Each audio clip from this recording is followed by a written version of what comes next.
അല്ലാഹുവിന്റെ ഹബീബായ റസൂലുള്ളാഹി സ്വല്ലല്ലാഹു അലൈഹി വസല്ലമ തങ്ങൾ പറയുന്നുണ്ട്, ഫതഅജ്ജല കുല്ലു നബിയിൻ ദഅവത. എല്ലാ പ്രവാചകന്മാരും അവരവരുടെ പ്രാർത്ഥനകളെ ദുനിയാവിൽ വെച്ച് തന്നെ പ്രാർത്ഥിച്ചു കഴിഞ്ഞിരിക്കുകയാണ്.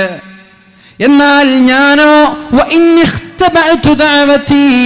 എന്റെ ദുആ ഞാൻ ദുനിയാവിൽ വെച്ച് ദുആ ചെയ്തില്ല, എന്റെ പ്രാർത്ഥനയെ ഞാൻ ദുനിയാവിൽ വെച്ച് ഉപയോഗിച്ചില്ല. ശഫാഅത്തൻ ലി ഉമ്മതി യൗമൽ ഖിയാമ. നാളെ മഹ്ശറ ലോകത്തൊരു കാര്യം വരാനുണ്ട്, ഒരു അവസരം വരാനുണ്ട്, വളരെ ഗൗരവമേറിയ ഒരു സമയം വരാനുണ്ട് മഹ്ശറ ലോകത്തെ. ആ ലോകത്തേക്ക് വേണ്ടി എന്റെ പ്രാർത്ഥനയെ ഞാൻ മാറ്റിവെച്ചു. എന്നിട്ട് അല്ലാഹുവിന്റെ ഹബീബ് പറയുന്നുണ്ട്, ഫഹിയ നായിലത്തുൻ ഇൻഷാ അല്ലാഹ് മൻ മാത മിൻ ഉമ്മതി ലാ യുശ്രികു ബില്ലാഹി ശൈആ. എന്റെ സമുദായത്തിൽ നിന്ന് അല്ലാഹുവിനോട് ശിർക്ക് ചെയ്യാതെ, അല്ലാഹുവിനോട് പങ്കുവെക്കാതെ, അല്ലാഹുവിനെ മാത്രം ആരാധിച്ചു മരിച്ചുപോയ എന്റെ എല്ലാ സമുദായത്തിനും ഈ ദുആ കൊണ്ട് രക്ഷപ്പെടാൻ സാധിക്കുമെന്ന് മുഹമ്മദുർ റസൂലുള്ളാഹി സ്വല്ലല്ലാഹു അലൈഹി വസല്ലം. നമ്മൾക്കൊക്കെ രക്ഷപ്പെടാം, അല്ലാഹു രക്ഷപ്പെടുത്തി തരട്ടെ. പക്ഷെ ആര് കാരണത്താലാണ് രക്ഷപ്പെടുന്നത്? ആര് കാരണത്താലാണ്? പരിശുദ്ധ റസൂലുള്ളാഹി സ്വല്ലല്ലാഹു അലൈഹി വസല്ലം. ഉമ്മയ്ക്ക് രക്ഷപ്പെടുത്താൻ കഴിയോ? ഉപ്പയ്ക്ക് രക്ഷപ്പെടുത്താൻ കഴിയോ? ഇല്ല. അതുകൊണ്ട് ഉമ്മയെക്കാളും ഉപ്പയെക്കാളും നമ്മൾ സ്നേഹിക്കുന്നത് ആരെയാണ്? നമ്മൾക്ക് സഹായം വേണ്ടത് ദുനിയാവിലല്ല. ദുനിയാവ് ഇങ്ങനെ തട്ടിമുട്ടി പോവും. ദുനിയാവിലല്ല, ഇത് ക്ഷണികമാണ്. ഒരു 60 വർഷത്തെ പ്രായമാണ് ദുനിയാവെന്ന് പറയുന്നത്. നേരെ മറിച്ച് മഹ്ശറ അത് അനശ്വരമാണ്. അവിടെ മരണമില്ല, അനന്തമായി നീണ്ടുകിടക്കുന്ന ലോകം. അവിടെ രക്ഷപ്പെടുത്താനുള്ളവരെയാണ് നമ്മൾ സ്നേഹിക്കേണ്ടത്. A friend in need is a friend indeed. അങ്ങനല്ലേ പറയാ? A friend in need is a friend indeed. നമ്മൾക്ക് അത്യാവശ്യ ഘട്ടങ്ങളിൽ നമ്മുടെ കൂടെ നിൽക്കുന്നവരാണ് നമ്മുടെ യഥാർത്ഥ സുഹൃത്ത്. അപ്പൊ അത്യാവശ്യ ഘട്ടത്തിൽ നമ്മുടെ കൂടെ ആരാ നിൽക്കുക? പരിശുദ്ധ റസൂലുള്ളാഹി സ്വല്ലല്ലാഹു അലൈഹി വസല്ലം. അപ്പൊ ആ ഹബീബിനെ നമ്മൾ സ്നേഹിക്കണ്ടേ? സ്നേഹം ഇങ്ങോട്ട് സ്നേഹിച്ച് തിരിച്ചു കൊടുക്കണ്ടേ? അതെങ്കിലും കൊടുത്തൂടെ? ഇത് 1 വേ ആക്കണോ?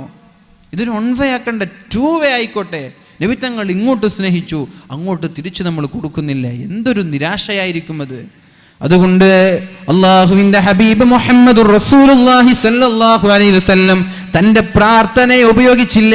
തന്നെ ആക്രമിക്കാൻ വേണ്ടി ഉഹുദിന്റെ രണാങ്കണത്തിൽ മക്കക്കാരായ മുശ്രികീങ്ങൾ വന്നിട്ട് അല്ലാഹുവിന്റെ ഹബീബിന്റെ ചുണ്ട് പൊട്ടിയപ്പോ, നബി തങ്ങളുടെ മുൻപല്ലുകൾ പൊട്ടിയപ്പോൾ, ഹംസ റളിയല്ലാഹു അൻഹുവിന്റെ കരൾ പറിച്ചെടുത്ത് ചവച്ചു തുപ്പിയപ്പോ അല്ലാഹുവിന്റെ ഹബീബ് ഈ ദുആ ഉപയോഗിച്ചിട്ടില്ല.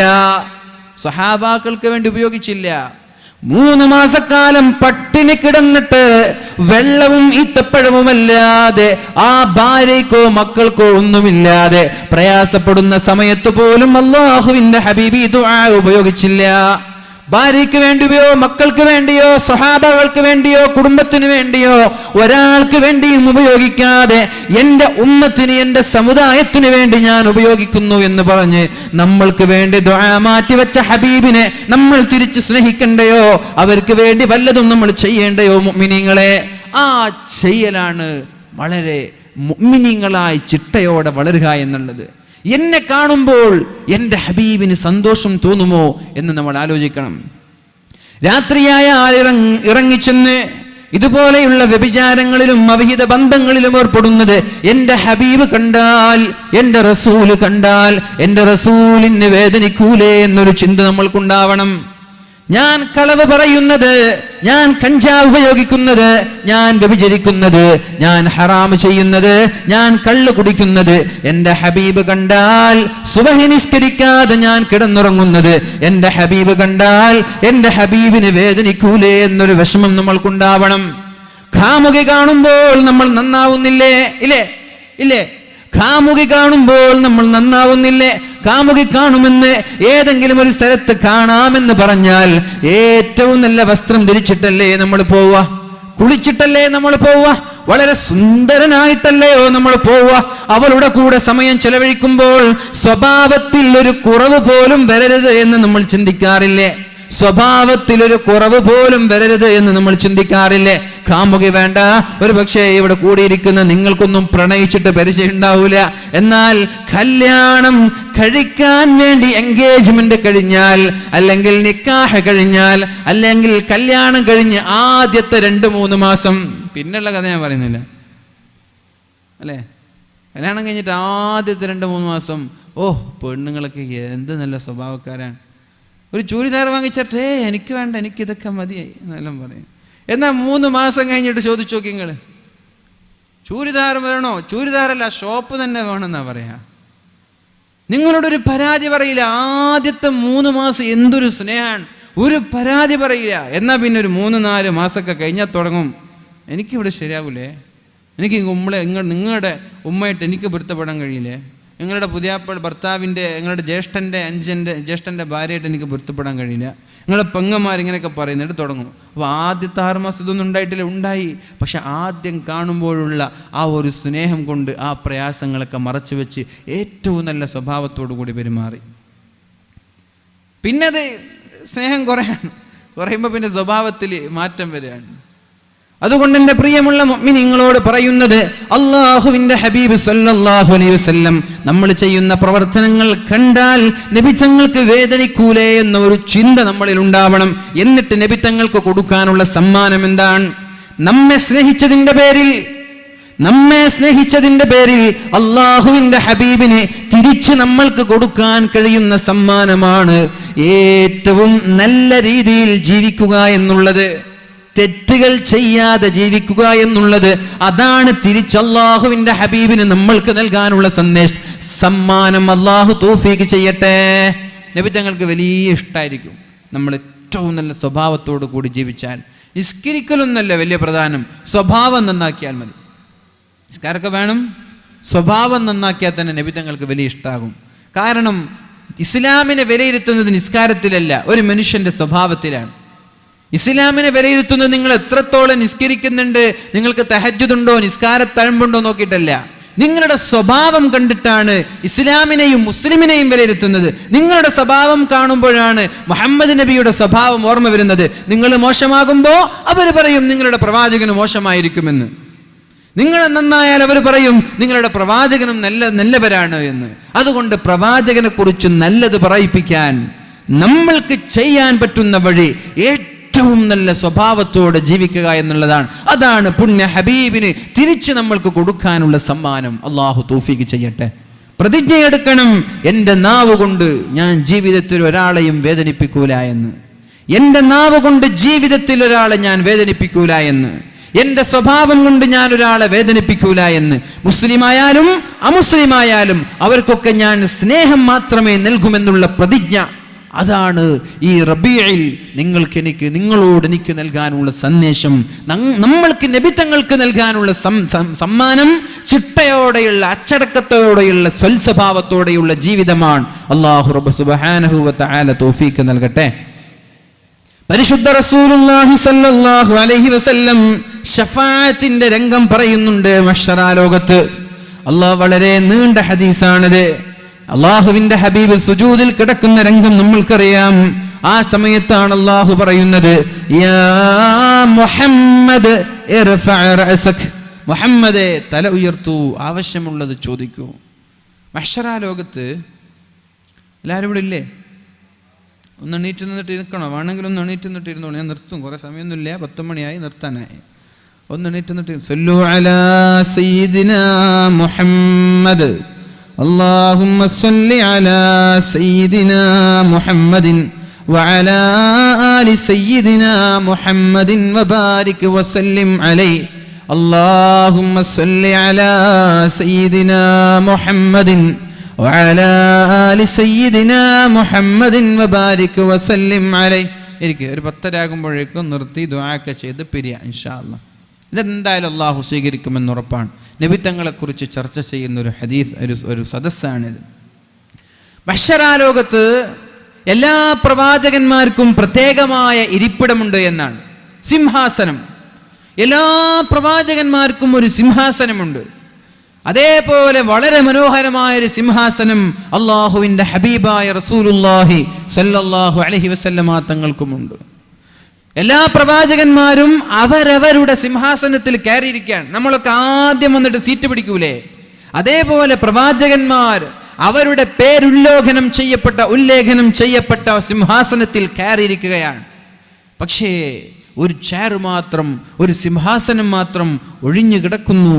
അത് ആരുടെ ചെയറാണ്? മുഹമ്മദുർ റസൂലുള്ളാഹി സ്വല്ലല്ലാഹു അലൈഹി വസല്ലം. നബി തങ്ങളുടെ ചെയർ അവിടെ ബാക്കിയാണ്, നബി തങ്ങളുടെ സിംഹാസനം അവിടെ ബാക്കിയാണ്.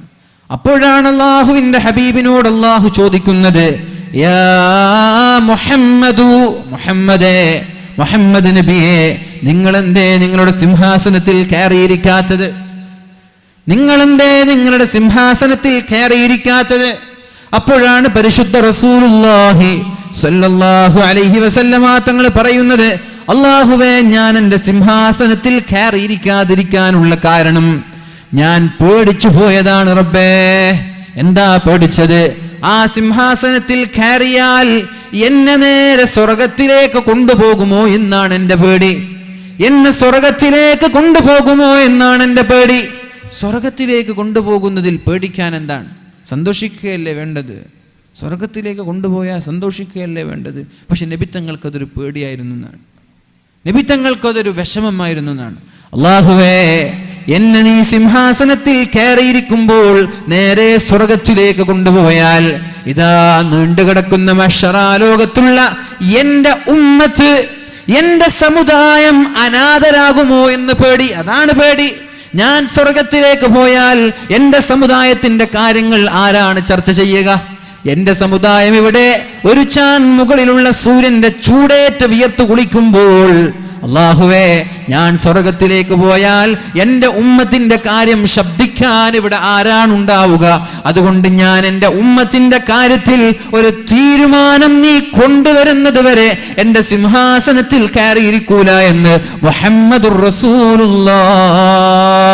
ഇതാണ് മുഅ്മിനീങ്ങളെ സ്നേഹം, ഇതാണ് മുഅ്മിനീങ്ങളെ സ്നേഹം. നമ്മൾക്ക് സഹായം ആവശ്യമുള്ള സമയത്ത് നമ്മുടെ കൂടെ നിൽക്കലാണ് സ്നേഹം എന്ന് പറയുന്നത്. ചില ആളുകൾ ഉണ്ടാകും, നമ്മൾക്ക് വലിയ പേരും പ്രശസ്തിയും പണവും സമ്പത്തൊക്കെ ഉണ്ടാകുമ്പോൾ കൂടെ ഉണ്ടാകും. ഒരു സുപ്രഭാതത്തിൽ എല്ലാം തകിടം മറിഞ്ഞാൽ ഒരു കുഞ്ഞുമോനെയും കൂടെ കാണാൻ കിട്ടൂല. അപ്പൊ അവർ പറയാൻ തുടങ്ങും, ഓൻ അങ്ങനെ തന്നെയാണ്, ഓനിക്കിത് അന്നേ വേണ്ടതാണ്, ഇന്നൊന്നല്ല, ഞാൻ പണ്ടേ വിചാരിച്ചതാണ് ഓൻ വീഴുമെന്ന്. അല്ലേ? കൂടെ നിന്നവർ കാലുവാരുകയാണ് എന്തെങ്കിലും പ്രയാസങ്ങൾ നമ്മൾക്കുണ്ടാകുമ്പോൾ. പേരും പ്രശസ്തിയും പണവും പ്രതാപവുമുള്ള സമയത്ത് മാഷാ അല്ലാഹ് എത്ര ആളുകൾ വണ്ടിയിൽ ആളുണ്ട്, കൂടെ യാത്ര ചെയ്യാൻ കൂടെ ആളുണ്ട്, സപ്പോർട്ട് ചെയ്യാൻ ആളുണ്ട്, നമ്മൾക്ക് വേണ്ടി ശബ്ദിക്കാൻ ആളുണ്ട്. പക്ഷേ നമ്മളൊന്ന് വീണാൽ താങ്ങി നിർത്താൻ പോലുമില്ലാതെ നമ്മൾ ഒന്ന് ഉഷാറാക്കി താഴ്ത്തിയിടാൻ വേണ്ടി ശ്രമിക്കുന്ന ആളുകൾ, അവരല്ലല്ലോ യഥാർത്ഥ സുഹൃത്തുക്കൾ. നമ്മുടെ വീഴ്ചയിൽ നമ്മുടെ കൂടെ നിൽക്കുന്നവരാണ്, അവരെയാണ് നമ്മൾ യഥാർത്ഥ സുഹൃത്തുക്കളായി കാണേണ്ടത്. പരിശുദ്ധ റസൂലുള്ളാഹി സ്വല്ലല്ലാഹു അലൈഹി വസല്ലം നമ്മൾ ഏറ്റവും പ്രയാസപ്പെടുന്ന സമയത്ത് നമ്മുടെ കൂടെ ഉണ്ടാകുമെന്നാണ്. അതുകൊണ്ട് നബി തങ്ങളെ നമ്മൾ സ്നേഹിക്കണ്ടേ? മുഹമ്മദേ, തല ഉയർത്ത്. എന്തിനാണ് ഇങ്ങനെ കരയുന്നത്? അല്ലാഹുവിന്റെ ഹബീബ് പറഞ്ഞു, ഉമ്മത്തി യാ റബ്ബ്, ഉമ്മത്തി യാ റബ്ബ്, ഉമ്മത്തി യാ റബ്ബ്. അല്ലാഹുവേ, അല്ലാഹുവേ, അല്ലാഹുവേ, എൻ്റെ സമുദായത്തിന്റെ കാര്യമോർത്തിട്ടാണ് ഞാൻ ഇങ്ങനെ കരയുന്നത് എന്ന് പറഞ്ഞപ്പോഴാണ് എൻ്റെ ഉമ്മത്തിലെ നല്ലവരായ ആളുകളെ അല്ലാഹുവേ നീ സ്വർഗത്തിലേക്ക് കൊണ്ടുപോകണം, ധിക്കാരികളെ നരകത്തിലേക്ക്. എൻ്റെ ഉമ്മത്തിൽ എന്നെ വഴിപ്പെട്ട് എന്നെ സ്നേഹിച്ച് നിനക്ക് വേണ്ടി ഇബാദത്ത് ചെയ്ത് ജീവിച്ച നല്ലവരായ ആളുകൾ, അവരെ നീ ഇങ്ങനെ മഹ്ശറയിലിട്ട് പൊരിക്കല്ല റബ്ബേ, അവരെ ഇങ്ങനെ വേദനിപ്പിക്കല്ല റബ്ബേ. അവർക്ക് ഈ മഹ്ശറയിൽ നിന്ന് ഒന്ന് സ്വർഗത്തിലേക്ക് കൊണ്ടുപോവാതെ ഞാൻ ഈ സിംഹാസനത്തിൽ ഇരിക്കുന്ന പ്രശ്നമില്ല എന്ന് മുഹമ്മദുർ റസൂലുള്ളാഹ്. അപ്പൊ ആ നബിയെ നമ്മൾ സ്നേഹിക്കണ്ടേ? തിരിച്ച് സ്നേഹം കൊടുക്കണ്ടേ? തിരിച്ച് സമ്മാനം കൊടുക്കണ്ടേ? ഓരോ ബർത്ത്ഡേകൾ വരുമ്പോൾ ഭാര്യയ്ക്ക് മോതിരം വാങ്ങിച്ചു കൊടുക്കും, കൈ ചെയിൻ വാങ്ങിച്ചു കൊടുക്കും, കാൽ ചെയിൻ വാങ്ങിച്ചു കൊടുക്കും, നല്ല ബ്ലാക്ക് ഫോറസ്റ്റും വൈറ്റ് ഫോറസ്റ്റും ഒക്കെ വാങ്ങിച്ച് നമ്മളൊരു കത്തിയും കൊണ്ടുപോയി അത് കഷ്ണമാക്കി ഭാര്യയുടെ വായിൽ വെച്ച് കൊടുക്കും, ഫ്രണ്ട്സിൻ്റെ വായിൽ വെച്ച് കൊടുക്കും, മക്കളുടെ വായിൽ വെച്ച് കൊടുക്കും. അത് അവരുടെ സമ്മാനമാണ്. എന്നാൽ മുത്ത് ഹബീബിനുള്ള സമ്മാനം എന്ത്? നമ്മെ ഭാര്യയെക്കാളും ഉമ്മയെക്കാളും ഉപ്പയെക്കാളും മക്കളെക്കാളും സ്നേഹിച്ച ആ സ്നേഹഭാജനത്തിന് നമ്മൾ കൊടുക്കുന്ന സമ്മാനം എന്താണ്? ആ സമ്മാനമാണ് നമ്മുടെ ചിട്ടയോടെയുള്ള അച്ചടക്കത്തോടെയുള്ള ജീവിതം. അത് കണ്ടാൽ ഹബീബിൻ്റെ കണ്ണിന് കുളിർമ ലഭിക്കുമെന്നാണ്.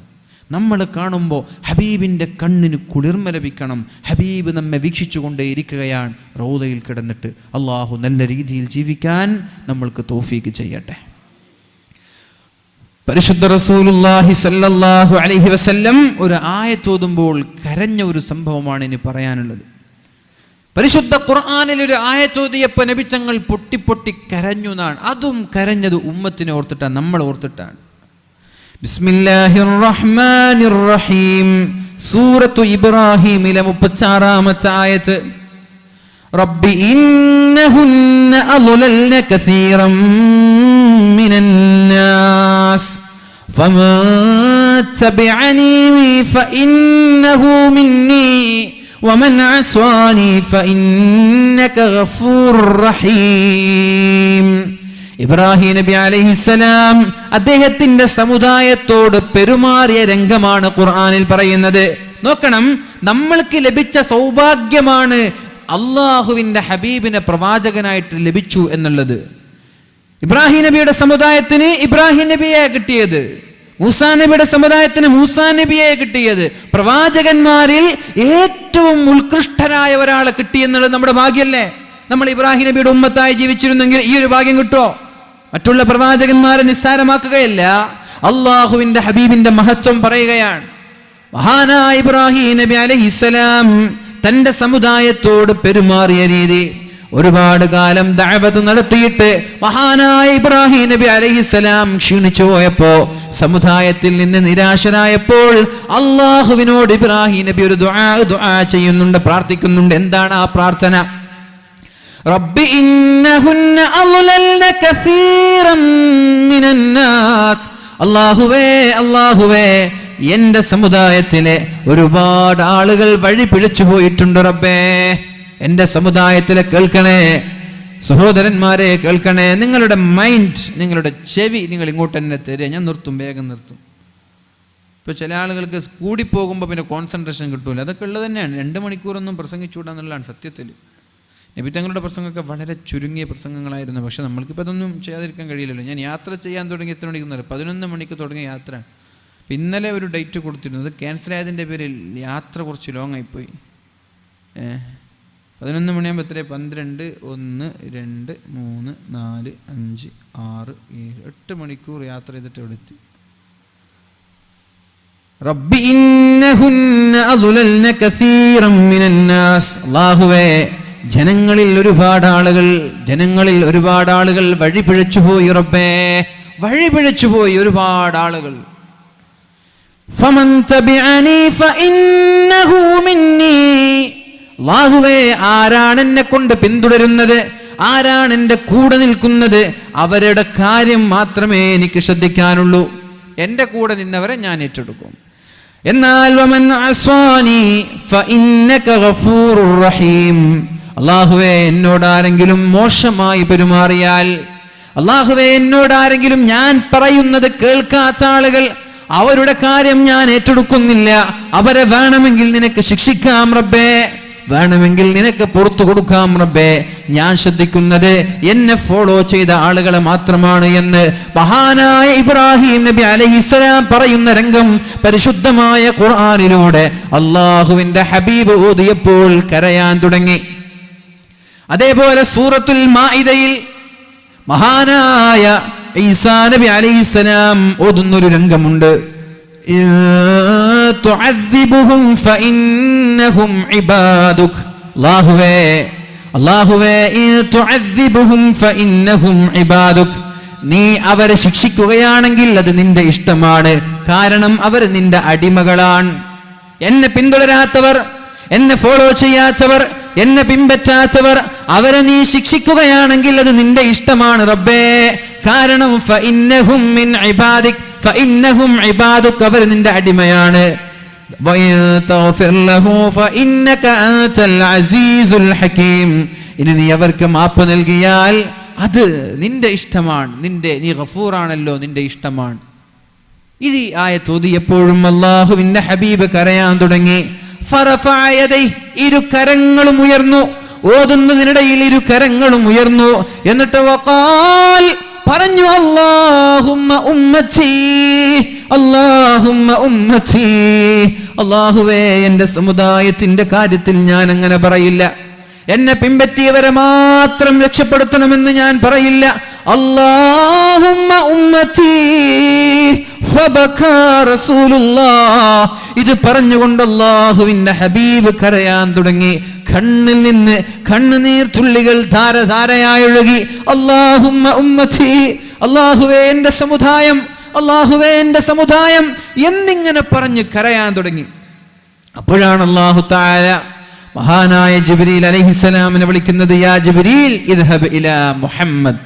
ജിബ്രീലേ, മുഹമ്മദിന്റെ അടുത്തൊന്ന് പോയി നോക്ക്. മുഹമ്മദ് വല്ലാത്ത കരച്ചിലാണ്, വല്ലാത്ത വിഷമത്തിലാണ്. എന്തിനാണ് കരയുന്നത് എന്നൊന്ന് ചോദിക്ക്. ഫസൽഹു മാ യുബ്കീക്, എന്തിനാണ് കരയുന്നത് എന്ന് മുഹമ്മദിനോടൊന്ന് ചോദിക്ക് സല്ലല്ലാഹു അലൈഹി വസല്ലം. മഹാനായ ജിബ്രീൽ അലൈഹിസ്സലാമത്തെ നബി തങ്ങളോട് ചോദിച്ചു, യാ റസൂലല്ലാഹ്, എന്തിനാണ് നിങ്ങൾ കരയുന്നത്? അപ്പോഴാണ് അല്ലാഹുവിന്റെ ഹബീബ് ഈ 2 ആയത്ത് ജിബ്രീൽ അലൈഹിസ്സലാമിന് ഓതിക്കൊടുത്ത് കരയാൻ തുടങ്ങിയത്. ഇബ്രാഹിം നബി അലൈഹിസ്സലാം പറഞ്ഞതുപോലെ എന്റെ ഉമ്മത്തിന്റെ വിഷയത്തിൽ പറയാൻ ഞാൻ തയ്യാറല്ല. ഈസാ നബി അലൈഹിസ്സലാം പറഞ്ഞതുപോലെ എന്റെ ഉമ്മത്തിനെ കൈയൊഴിയാൻ ഞാൻ തയ്യാറല്ല. എന്റെ ഉമ്മത്തിന്റെ കാര്യത്തിൽ എനിക്കൊരു തീരുമാനം വേണമെന്ന് അല്ലാഹുവിന്റെ ഹബീബായ മുഹമ്മദുർ റസൂലുള്ളാഹ് സല്ലല്ലാഹു അലൈഹി വസല്ലം മഹാനായ ജിബ്രീൽ അലൈഹിസ്സലാമിനോട് പറയുകയാണ്. ജിബ്രീൽ അലൈഹിസ്സലാം അല്ലാഹുവിന്റെ സമീപത്തേക്ക് എത്തി തിരിച്ചു വരികയാണ്. എന്നാ ജിബ്രീലെ മുഹമ്മദിനോട് പറയ്, ഇന്നാ സനുർളീക ഫീ ഉമ്മതിക വലാ നസൂക്. മുഹമ്മദ് നബിയെ സല്ലല്ലാഹു അലൈഹി വസല്ലം, നബിയുടെ പേര് കേൾക്കുമ്പോഴൊക്കെ എവിടെയായാലും സ്വലാത്ത് ചൊല്ലട്ടോ. വലിയൊരു പേര്, മൂപ്പരുടെ പേര് ഓർമ്മയില്ല. അള്ളാഹുവിന്റെ ഔലിയാക്കളിൽപ്പെട്ട പ്രമുഖനായ ഒരാൾ, ഒരു ആലിം, വലിയൊരു പണ്ഡിതൻ. അദ്ദേഹത്തിന്റെ മരണശേഷം, അദ്ദേഹത്തിന്റെ വഫാത്തിന്റെ ശേഷം അദ്ദേഹത്തെ സ്വപ്നം കാണുകയുണ്ടായി. അപ്പൊ ചോദിച്ചു, നിങ്ങൾ ഖബറിൽ രക്ഷപ്പെട്ടിട്ടുണ്ടോ? ഉണ്ട്. എങ്ങനെയാണ് രക്ഷപ്പെട്ടത്? അപ്പൊ പറഞ്ഞ മറുപടി, ഞാൻ കിതാബ് എഴുതുന്ന സമയങ്ങളിൽ മുഹമ്മദ് നബി സല്ലല്ലാഹു അലൈഹി വസല്ലമ തങ്ങളുടെ പേര് വരുമ്പോ നമ്മൾക്ക് എന്ത് ചെയ്യാം? സ്വാദിട്ടിട്ട് ബ്രാക്കറ്റ് ഇടും, അല്ലെ? കുറെ എഴുതുമ്പോ ഇടക്കിടക്ക് ഇപ്പൊ പ്രസംഗത്തിൽ തന്നെ എത്രയോ തവണ നബി തങ്ങളുടെ പേര് വരും. നബി എന്ന് പറയുമ്പോൾ സത്യത്തിൽ ഞാൻ സല്ലല്ലാഹു അലൈഹി വസല്ലം എന്ന് ഓരോ തവണയും പറയണം. അങ്ങനെ ഞാൻ കിതാബ് എഴുതുമ്പോ മുഹമ്മദ് എന്ന പേര് വന്നാൽ ഞാൻ സല്ലല്ലാഹു അലൈഹി വസല്ലം എന്ന് എൻ്റെ കൈകൾ കൊണ്ടെഴുതും. ചില ആളുകൾ ബ്രാക്കറ്റിൽ സ്വാദിട്ട് വിടും, ഞാനാണെങ്കിലോ സല്ലല്ലാഹു അലൈഹി വസല്ലം എന്ന് എഴുതും. അങ്ങനെ ഒരു കിതാബിൽ എത്ര തവണ മുഹമ്മദ് നബി സല്ലല്ലാഹു അലൈഹി വസല്ലം തങ്ങളുടെ പേര് വന്നോ ആ തവണ മുഴുവനും എൻ്റെ കൈകൾ കൊണ്ട് ഞാൻ സല്ലല്ലാഹു അലൈഹി വസല്ലം എന്ന് ഞാൻ എഴുതി. നമ്മളൊക്കെ മലയാളത്തിൽ എഴുതുമ്പോൾ സാ എന്നിട്ടിട്ട് ബ്രാക്കറ്റിലിടും. ഇംഗ്ലീഷിൽ എഴുതുമ്പോൾ PBUH, peace be upon him എന്നർത്ഥമുള്ള PBUH എന്നിട്ടിട്ട് ബ്രാക്കറ്റിലിടും. എന്നാൽ ആ മഹാനായ പണ്ഡിതൻ, അദ്ദേഹം ഒരു കിതാബ് മുഴുവനും സ്വന്തം കൈപ്പടയിൽ നബി തങ്ങളുടെ പേര് വരുമ്പോൾ സല്ലല്ലാഹു അലൈഹി വസല്ലം, സല്ലല്ലാഹു അലൈഹി വസല്ലം എന്നെഴുതി. അത് കാരണത്താൽ എനിക്ക് ഖബറിലെ ശിക്ഷയിൽ നിന്ന് രക്ഷപ്പെടാൻ സാധിച്ചു എന്ന്. നമ്മൾക്ക് രക്ഷപ്പെടാൻ കഴിയും. നബി തങ്ങളുടെ എവിടെ പേര് കേൾക്കുമ്പോഴും, ഏത് സ്ഥലത്ത് പേര് കേട്ടപ്പോഴും ഞാൻ സ്വലാത്ത് ചൊല്ലിയിട്ടുണ്ട്. വഅല് പറയുമ്പോൾ ഞാൻ അടക്കം ജീവിതത്തിൽ പകർത്തേണ്ട ഒരു വിഷയമാണ്. എങ്കിൽ നമ്മൾക്കും നാളെ രക്ഷപ്പെടാൻ കഴിയും. അള്ളാഹു നമ്മെ രക്ഷപ്പെടുത്തട്ടെ. അല്ലാഹു തആല മഹാനായ ജിബ്രീൽ അലൈഹിസ്സലാമിലൂടെ അല്ലാഹുവിന്റെ ഹബീബിനോട് പറയുന്നുണ്ട്, ഇന്നാ സനുർളീക ഫീ ഉമ്മതിക വലാ നസൂക്.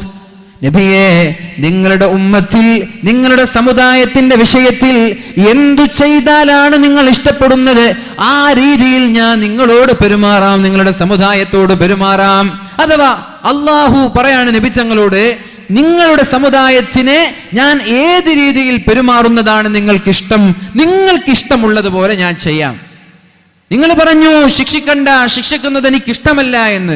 എന്നാൽ നിങ്ങൾക്ക് എന്താ ഇഷ്ടം അത് ഞാൻ ചെയ്യാം, അത് പറഞ്ഞോളൂ. അപ്പോഴാണ് അല്ലാഹുവിന്റെ ഹബീബായ റസൂലുള്ളാഹ് സല്ലല്ലാഹു അലൈഹി വസല്ലമ തങ്ങൾ പറഞ്ഞത്, ഇദൻ ലാ അർലാഹ് വവാഹിദുൻ മിൻ ഉമ്മതി ഫിന്നാർ. അല്ലാഹുവേ, എന്റെ സമുദായത്തിലെ ഒരാളും നരകത്തിൽ കിടക്കുന്നത് എനിക്കിഷ്ടമല്ല. ഒരാളും നരകത്തിൽ കിടക്കുന്നത് എനിക്കിഷ്ടമല്ല. ഇത് നമ്മുടെ ഉമ്മ പറഞ്ഞോ, ഉപ്പ പറഞ്ഞോ, കുടുംബം പറഞ്ഞോ, ചങ്ങാതിമാര് പറഞ്ഞോ, നമ്മെ കാണാത്ത നമ്മുടെ ഹബീബ് നമ്മൾക്ക് വേണ്ടി അള്ളാഹുവിനോട് ദുആ ചെയ്തതല്ലയോ ഇത്? എന്റെ സമുദായത്തിലെ ഒരാളും നരകത്തിൽ കിടക്കുന്നത് എനിക്കിഷ്ടമല്ല. ഇനി എങ്ങാനും ആരെങ്കിലും ഒരാൾ നരകത്തിൽ കിടക്കുന്നത് എനിക്ക് കാണാനോ അറിയാനോ ഇടവന്നാൽ ഞാൻ നരകത്തിലേക്ക് പോയി ഉഖ്രിജുഹും മിനന്നാർ, എന്റെ കൈപിടിച്ച് ഞാൻ നരകത്തിൽ നിന്ന് കോരിയെടുത്ത് വഉദ്ഖിലുഹുമുൽ ജന്ന, അവരെ ഞാൻ സ്വർഗ്ഗത്തിലേക്ക് കൊണ്ടുപോകുമെന്ന് മുഹമ്മദ് മുസ്തഫ സല്ലല്ലാഹു അലൈഹി വസല്ലം. അല്ലാഹുവേ, ഒരു സെക്കൻഡ് പോലും നരകത്തിൽ കിടക്കാതെ അള്ളാഹുവിന്റെ ഹബീബിന്റെ ശഫാഅത്ത് ലഭിക്കുന്ന മുത്തഖീങ്ങളിൽ ഉൾപ്പെടുത്തണേ അല്ലാഹ്. ഹിസാബില്ലാതെ അദാബില്ലാതെ കോടിക്കണക്കിന് ആളുകളെ നീ സ്വർഗ്ഗത്തിലേക്ക് കൊണ്ടുപോകുമ്പോ ഈ ഒരു സദസ്സ് കാരണം, ഹുബ്ബുർ റസൂൽ പ്രഭാഷണം കാരണം, അള്ളാഹുവേ, ഇവിടെ ഞങ്ങൾ ഒരുമിച്ച് കൂടിയത് ദുനിയാവിന്റെ നേട്ടം ആഗ്രഹിച്ചിട്ടല്ല. അള്ളാഹുവേ, പാരത്രിക ലോകത്തെ വിജയം ആഗ്രഹിച്ചിട്ടാണ് ഇത് സംഘടിപ്പിച്ചത്. അള്ളാഹുവേ, നിന്റെ ഹബീബിനോടുള്ള സ്നേഹം കാരണമാണ് നമ്മുടെ സംഘാടകർ ഊണും ഉറക്കുമില്ലാതെ പ്രയാസപ്പെട്ടത്, വിശ്രമമില്ലാതെ കഠിനാധ്വാനം ചെയ്തത്. മാസങ്ങളായി ഇതിന്റെ പിന്നിലാണവർ. അല്ലാഹുവേ, അല്ലാഹുവേ, അവർക്കും ഞങ്ങൾക്കും ഈ ഒരു മഹബ്ബത്തുർ റസൂൽ കാരണം നാളെ ഹിസാബില്ലാതെ, വിചാരണയില്ലാതെ, ശിക്ഷയില്ലാതെ സ്വർഗ്ഗത്തിലേക്ക് കടന്നു പോകുന്ന മുത്തഖീങ്ങളിൽ ഉൾപ്പെടുത്തണേ അല്ലാഹ്. അല്ലാഹു സ്വീകരിക്കട്ടെ. നിർത്താൻ അബൂ ഹുറൈറ റളിയല്ലാഹു അൻഹു റിപ്പോർട്ട് ചെയ്യുന്ന ഒരു ഹദീസ്, പരിശുദ്ധ റസൂലുള്ളാഹി സ്വല്ലല്ലാഹു അലൈഹി വസല്ലമ തങ്ങൾ പറയുന്നുണ്ട്, ഇന്നമാ മസലി വമസലുൻ നാസ്, എന്റെയും ജനങ്ങളുടെയും ഉദാഹരണം, നിങ്ങളുടെയും എന്റെയും ഉദാഹരണം, കമസലി റജുലിൻ ഇസ്തൗഖദ നാറൻ, ഒരു തീ കത്തിച്ച ഒരാളെ പോലെയാണ്. തീ കത്തിച്ച ഒരാളാണ് ഞാൻ. എന്റെയും നിങ്ങളുടെയും ഉദാഹരണം തീ കത്തിച്ച ഒരു സഹോദരനെ പോലെയാണ് ഞാൻ. ഫലമ്മാ അളാഅത് മാ ഹൗലഹ, തീ ഇങ്ങനെ കത്തിജ്വലിച്ചു കൊണ്ടിരിക്കുന്ന സമയത്ത്, ജഅലൽ ഫിറാഷ് വഹാദിഹി ദവാബുല്ലതി തഖഉ ഫിന്നാരി യഖഅന ഫീഹാ, നമ്മൾ നല്ലൊരു തീ കത്തിക്കൊണ്ടിരിക്കുമ്പോൾ അതിലേക്ക് പ്രാണികൾ വന്ന് വീഴും, അതിലേക്ക് പാറ്റകൾ വന്ന് വീഴും, അതിലേക്ക് പല ജന്തുക്കളും വന്ന് വീഴും. അപ്പൊ ഞാൻ എന്ത് ചെയ്യാൻ? ഒരു തീ കത്തിച്ചിട്ട് അവിടെ ഞാൻ കാവൽ നിൽക്കാൻ. എന്തിന്? ഈ പ്രാണികളും പാറ്റകളും പാറ്റകളും ഇതിലേക്ക് വന്ന് വീഴാതിരിക്കാൻ വേണ്ടി ഞാൻ അവയെ എങ്ങനെ ആട്ടുകയാണ്, തീയുടെ മുമ്പിൽ നിന്ന് ഞാൻ ആട്ടുകയാണ്. അതേപോലെയാണ് ഞാൻ നരകമെന്ന് പറയുന്ന ഭയാനകമായ ലോകത്തേക്ക് നാളെ വറക കൊള്ളിയായി എന്റെ അടിമകൾ, എന്റെ സമുദായം വീഴാതിരിക്കാൻ വേണ്ടി നരകത്തിന്റെ മുന്നിൽ നിന്നിട്ട് നരകത്തിലേക്ക് വീഴുന്നവരെ തടയുന്ന ആ തീ ജ്വാലകളിലേക്ക് വീഴുന്ന പാറ്റകളെ തടയുന്നത് പോലെ ഞാൻ നിങ്ങളെ നരകത്തിൽ നിന്ന് തടയുകയാണ്. അതുകൊണ്ടാണ് ഞാൻ നിങ്ങളോട് തെറ്റ് ചെയ്യരുത് എന്ന് പറയുന്നത്, കള്ള് കുടിക്കരുത് എന്ന് പറയുന്നത്, കുടിച്ചാൽ നരകമാണ്. അതേപോലെ വ്യഭിചരിക്കരുതെന്ന് പറയുന്നത്, വ്യഭിചരിച്ചാൽ നരകമാണ്. സ്വഭാവം നന്നാക്കണമെന്ന് പറയുന്നത്, സ്വഭാവം മോശമായാൽ നരകമാണ്. അപ്പൊ ഞാൻ നിങ്ങളെ നരകത്തിൽ നിന്ന് രക്ഷപ്പെടുത്തുകയാണ് എന്ന് മുഹമ്മദുർ റസൂലുള്ളാഹി സ്വല്ലല്ലാഹു അലൈഹി വസല്ലം. പക്ഷേ എന്നിട്ടും ആ പ്രാണികൾ തീയിലേക്ക് വീഴുന്നത് പോലെ, ഇതൊക്കെ തടഞ്ഞിട്ടും ചില പ്രാണികൾ തീയിലേക്ക് വീഴുന്നത് പോലെ നിങ്ങളും വീഴാൻ വേണ്ടി ശ്രമിക്കും. പക്ഷേ നിങ്ങളുടെ പിരട്ടി ഞാൻ പിടിക്കും, നിങ്ങളുടെ മൂർധാവ് ഞാൻ പിടിക്കും, എന്നിട്ട് ഞാൻ നിങ്ങളെ നരകത്തിൽ നിന്ന് വലിച്ചെടുക്കുമെന്ന് മുഹമ്മദ് റസൂലുള്ളാഹി സ്വല്ലല്ലാഹു അലൈഹി വസല്ലം. നബി തങ്ങളെ കുറിച്ച് മനസ്സിലാകാൻ ഇതിൽ നിന്നപ്പുറം എന്താ ഞാൻ പറഞ്ഞു തരേണ്ടത്? അള്ളാഹുവിൻ്റെ ഹബീബിൻ്റെ സ്നേഹം തിരിച്ചറിയാൻ ഇതിനേക്കാളും അപ്പുറം എന്താ നമ്മൾ മനസ്സിലാക്കേണ്ടത്? ഉമ്മത്തിനോട് നമ്മോട് നബിത്തങ്ങൾ കാണിച്ച സ്നേഹം നമ്മൾ മനസ്സിലാക്കിയില്ലേ? ഇനി നമ്മൾ ആലോചിക്കേണ്ടത് ആ സ്നേഹത്തിന് പകരം തിരിച്ചെന്ത് നമ്മൾക്ക് കൊടുക്കാൻ കഴിയും? ആ സ്നേഹത്തിന് പകരം നമ്മൾക്ക് തിരിച്ചെന്ത് കൊടുക്കാൻ കഴിയും? അതിനെക്കുറിച്ചാണ് ഇനിയുള്ള നാളുകളിൽ നമ്മൾ ചിന്തിക്കേണ്ടത്. ചിന്തിച്ച് എന്ത് പ്രവർത്തിക്കുമ്പോഴും എന്ത് ചെയ്യുമ്പോഴും ഇത് എൻ്റെ ഹബീബിനുള്ള സമ്മാനമാണോ, അല്ല എൻ്റെ ഹബീബിന് വേദനയാണോ സമ്മാനിക്കുക, അല്ല ദുഃഖമാണോ, അല്ല സന്തോഷമാണോ എന്നൊരു ചിന്ത നമ്മളിൽ ഉണ്ടാവണം. അല്ലാഹു റബ്ബ് സുബ്ഹാനഹു വ തആല തൗഫീഖ് നൽകട്ടെ. ഉമ്മത്തിന് പ്രയാസമില്ലാതിരിക്കാൻ ഒരുപാട് സ്ഥലങ്ങളിൽ നബി തങ്ങൾ ശ്രദ്ധിച്ചിട്ടുണ്ട്. ഉദാഹരണം പറഞ്ഞാൽ ലൗലാ അൻ അശുഖ അലാ ഉമ്മത്തി ലഅമർതുഹും അൻ യുസല്ലൂഹാ ഹകദാ. നബി തങ്ങളുടെ നിസ്കാരം അറിയാം. ഹുസൈഫ തങ്ങൾ നബി തങ്ങളുടെ പിന്നാലെ നിസ്കരിച്ചൊരു സംഭവമുണ്ട്. ഞാൻ ഇങ്ങനെ നിസ്കരിക്കാൻ തുടങ്ങി. നബി തങ്ങൾ ഫാത്തിഹ ഓതി ചെറിയൊരു സൂറത്ത് ഓതി റുകൂഇൽ പോകുമെന്നാണ് ഞാൻ വിചാരിച്ചത്. പക്ഷേ നബി തങ്ങൾ 100 ആയത്തോതി. ഞാൻ വിചാരിച്ചു 100 കഴിഞ്ഞാൽ റുകൂഇൽ പോകുമെന്ന്. ഇല്ല, സൂറത്തുൽ ബഖറ മുഴുവനും ഓതി. ഞാൻ വിചാരിച്ചു ബഖറ കഴിഞ്ഞാൽ റുകൂഇൽ പോകുമെന്ന്. ഇല്ല, സൂറത്തു ആലു ഇമ്രാൻ ഓതി. ആലു ഇമ്രാൻ പകുതി ഓതിയാൽ സുജൂദിൽ പോകുമെന്ന് വിചാരിച്ചു. ഇല്ല, ആലു ഇമ്രാനും കഴിഞ്ഞു, നിസാഉം കഴിഞ്ഞു. ഇങ്ങനെ നബി തങ്ങൾ നീണ്ടു നിൽക്കുന്ന നിസ്കാരം, നീണ്ടു നിൽക്കുന്ന റുകൂഅ്, നീണ്ടു നിൽക്കുന്ന സുജൂദ്, ഇത് നിസ്കരിച്ചു എന്ന് മഹാനായ ഹുസൈഫ തങ്ങൾ പറയുന്നുണ്ട്. പക്ഷേ നബി തങ്ങൾ പറയാൻ, അങ്ങനെ ഒരു നിസ്കാരം നിങ്ങൾക്ക് ഞാൻ നിർബന്ധമാക്കാത്തത് എൻ്റെ സമുദായത്തിന് പ്രയാസം വരുമോ, നമ്മളൊക്കെ ബുദ്ധിമുട്ടുമോ എന്ന് വിചാരിച്ചിട്ടാണ് എന്ന് മുഹമ്മദ് റസൂലുള്ളാഹി സ്വല്ലല്ലാഹു അലൈഹി വസല്ലം. ഇനി അങ്ങനെ കൽപ്പിച്ചിരുന്നെങ്കിൽ നമ്മുടെ അവസ്ഥ എന്താണ്? ഒരു 5 നേരം 5 മിനിറ്റ് ചെലവഴിക്കാൻ കഴിയാത്ത നമ്മുടെ അവസ്ഥ എന്തായിരിക്കും? അല്ലാഹു നമ്മെ കാക്കട്ടെ. അതേപോലെ വലൗലാ അൻ അശുഖ അലാ ഉമ്മത്തി, എൻ്റെ സമുദായത്തിന് പ്രയാസം തോന്നുമെന്ന് വിചാരിച്ചിട്ടാണ് നിങ്ങളോട് ഞാൻ പല്ല് തേക്കാൻ നിർബന്ധിക്കാത്തത്. നിങ്ങൾ ഓരോ നിസ്കാരത്തിലും പല്ല് തേക്കണം. ഓരോ നിസ്കാരത്തിന്റെ മുമ്പിനും നിങ്ങൾ പല്ല് തേക്കണം. എന്തേ നമ്മുടെ പല്ലുകൾ കേടുവരുന്നത്? പല്ല് റൂട്ട് കനാൽ ചെയ്യണം, ഫില്ല് ചെയ്യണം, പല്ല് മാറ്റി സ്റ്റീൽ പല്ല് വെക്കണം, സ്വർണ്ണപ്പല്ല് വെക്കണം. ഇതൊക്കെ എന്തുകൊണ്ട്? പല്ല് തേക്കാത്തത് കാരണത്താലാണ്. 5 നേരം മക്കളെ പല്ല് തേപ്പിക്കണം. നമ്മുടെ ചെറിയ മക്കൾ മുതൽ മുതിർന്നവർ വരെ ഓരോ നിസ്കാര സമയത്തും കൃത്യമായി പല്ല് തേക്കണം. ഉളൂ ചെയ്യുന്ന സമയത്ത് പല്ല് തേക്കുക, അറാക്ക് കയ്യിൽ പിടിക്കുക, അല്ലെങ്കിൽ ബ്രഷ് കയ്യിൽ പിടിക്കുക. ഉളൂ ചെയ്യുമ്പോൾ പല്ല് തേക്കുക, എന്നിട്ട് അവിടെ വെക്കുക. അസറും ദുഹറും മഗ്രിബും ഇശാവും 5 നേരം നിങ്ങൾ പല്ല് തേച്ചാൽ നിങ്ങളുടെ പല്ലിൽ ഒരു കേടുമുണ്ടാവൂല, ഒരു പ്രയാസമോ വേദനയോ ഒന്നും ഉണ്ടാവൂല. അതോടൊപ്പം നിങ്ങൾക്ക് നിർബന്ധിപ്പിച്ച, എനിക്ക് നിർബന്ധിപ്പിക്കണമെന്ന് വലിയ ആഗ്രഹമുണ്ട്.